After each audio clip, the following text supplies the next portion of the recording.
So this is the rain barrel setup that I ended up putting together. It's actually pretty simple. I had two rain barrels that the county is actually paying for. It's free after rebate, so I couldn't help myself. The only thing I did bought some cinder blocks so that I could elevate it so that I could shove a 5-gallon bucket under there, which is about 14 inches or something.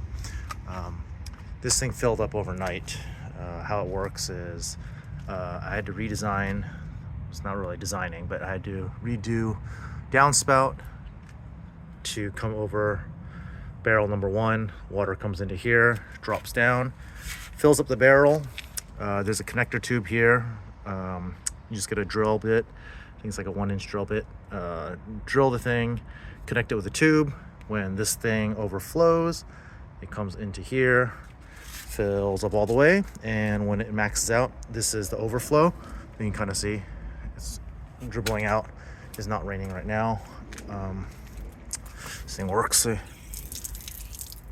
But yeah, it's a pretty simple setup.